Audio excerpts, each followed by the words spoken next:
Senado. Cover-up na Malacanang sa mga miyembro ng gabinete masangkot sa budget insertions. Kinastigo ni Senador Pampilo Ping Lacson.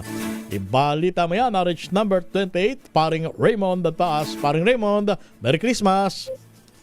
Merry Christmas, paring Romel at kay Jackie. Hindi magandang tingnan na basta nalang sabihin ng Malacanang na hearsay lamang ang mga reports na ilang miyembro ng kabinete ang nasa likod ng mga insertion sa pondo ng DPWH sa 2025 budget.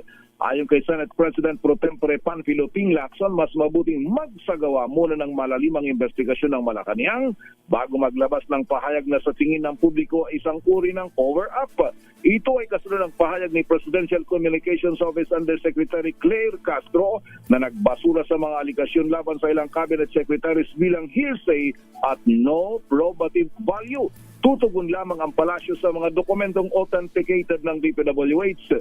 Sabi ni Lacson, may mga mahalagang ebidensya ng lumabas sa mga pagdinig ng Senate Blue Ribbon Committee na kanyang pinamumunuan.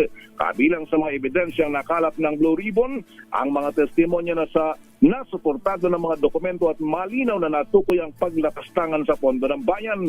Binanggit din niya ang posibleng pagtukoy sa web of accounts na magtuturo sa paggalaw ng mga pondo sa tulong ng Anti-Money Laundering Council. Git ni Lacson, hindi kakayanin ng gobyerno na baliwalain ang galit ng publiko dahil sa tindi ng korupsyon sa likod ng mga palpak at guni-guning infrastructure projects.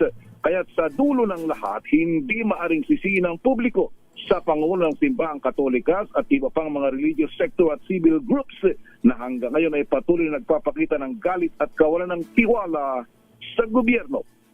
Ito si RH 28, Raymond Advaz para sa DZRH, una sa Pilipinas, una sa Pilipino. Paring Raymond. Yes, paring Romel. Matanong ko nga, meron bang reaksyon si Senador Ping Lacson sa nagipahayag ni Executive Secretary Recto na ang 2026 national budget ay pipirmahan sa ikalima pa ng Enero sa halip na bago matapos ang taong ito. May pahayag ba ang Senador Ping since isa siya sa matinding naghihimay ng pambansang budget? Kung si Senador Ping Lacson, paring Romel, ang masusunod, kahit nga daw first quarter ng taon na mag-re-enacted budgets, walang problema.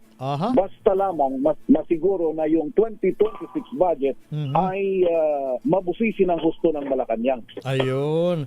So it doesn't matter kung hindi mapirmahan bago sumapit ang 2026. Basta't ang importante masiguro na talagang walang butas ang susunod na pambansang budget.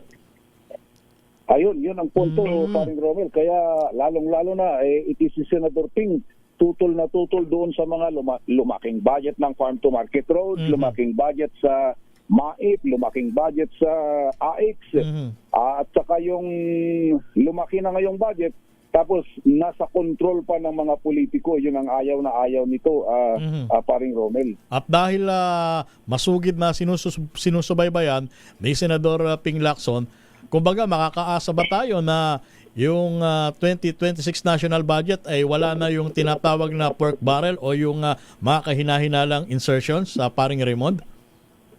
Ayun ang sabi nga niya, walang perpekto sa mundong ito. Pero kahit pa paano, yung mga kitang-kitang, kumbaga yung napakalinaw na kontrobersiya ngayong 2025, kahit pa paano dito sa 2026 budget ay may mga nabawasan ng matindi. Ganun ba? Pero meron pa rin. Ayan nga, sabi niya. Hindi talaga maiwasan? Ganun ba? Oo, at dahil nga kung siya daw ang masusunod, talagang tanggalin yung MAIP na yun. Ito yung guarantee letter, paring Romel, na nanggagaling sa mga politiko. At ilagay lahat yung pondo sa PhilHealth o kaya diretso na sa mga ospital. Oo nga, may AIC, tapos may iba pang uri ng ayuda. Hindi ba't sobra-sobra ng ayuda, paring Raymond? Ayun na nga, yun sabi din ni Senador J.B. Hersito, ayaw na ayaw yung nabubuhay tayo sa puro ayun ang importante, oo. hindi naman sustainable yun eh. Puro yung tao nakatingin lagi sa maiksing yung importante. Yung pangmatagalan. Talagang yun ang kailangan eh. Wala eh. Ang masakit na katotohanan, paring Raymond, dahil dyan sa sangkaperbang ayuda na yan, nagiging band-aid solution lang. Ayun, yun ang problema. Ang gusto ng tao, yung Long term. Yung pangmatagalan, medyo mahirap pag-usapan. Sige. Maraming salamat, paring Raymond Dadpaas. Balik sa inyo, paring Romel at Jackie.